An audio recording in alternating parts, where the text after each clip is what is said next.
Esteban fue el primer mártir en la historia del cristianismo. La Biblia dice que los responsables del Sanedrín, los escribas y fariseos comandados por el sumo sacerdote, lo apedrearon al hablar del Señor Jesús. La verdad es que su historia es clave en la vida, no solamente de los primeros cristianos, sino también en nuestra vida.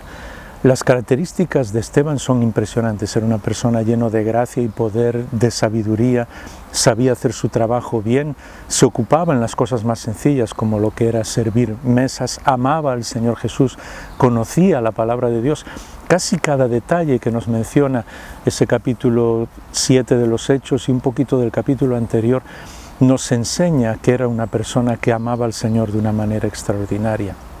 Es más, cuando lo llevan delante de todos los responsables de la religión de aquel momento para que hable en cuanto a su fe en el Señor Jesús, él resume la historia del pueblo de Israel, resume todo el Antiguo Testamento de una manera admirable. Muy pocos de nosotros seríamos capaces de hacer algo así de memoria y además en una situación de máxima tensión, porque se estaba jugando la vida, sabía que lo iban a matar.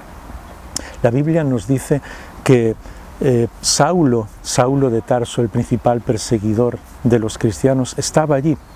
Estaba viendo a Esteban y estaba guardando las ropas de todos los que más tarde le iban a apedrear. Era una manera como de decir que él era el principal consentidor de aquella muerte, el instigador de aquel asesinato, de aquel apedreamiento a Esteban. Pero las sorpresas de la historia son muy grandes. Una de ellas es que Esteban, cuando muere, pide perdón por aquellos que le están apedreando. La segunda, la más importante, es que la gracia es lo que realmente triunfó. La Biblia dice que Esteban vio el cielo abierto en el momento en que le estaban apedreando y vio al Señor Jesús en pie para recibirle. Y nos impresiona de una manera extraordinaria porque es la única vez en el Nuevo Testamento que nos dice que el Señor está en pie. Es como si estuviera recibiéndole, como si se hubiera puesto en pie delante de todos para decir: aquí viene uno de mis hijos amados, alguien que me ama de una manera extraordinaria.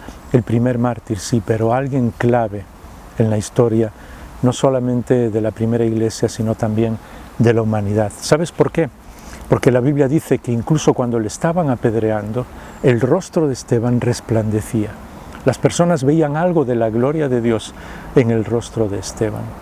Y eso es algo que Saulo jamás pudo olvidar. Él, que había cumplido la ley 100% y que había hecho todo perfecto para acercarse a Dios, y resulta que ve a alguien que habla del Señor Jesús de una manera extraordinaria y su rostro brilla. Alguien que tiene lo que a él le falta. Por eso cuando Jesús después se le aparece, a Saulo le dice: dura cosa es dar coces contra el aguijón. El aguijón en ese momento de Pablo era el rostro de Esteban, un rostro que brillaba con la gloria de Dios y que tenía lo que él no tenía, esa relación personal e íntima con Dios. Por eso, esas dos lecciones son muy impresionantes para nosotros.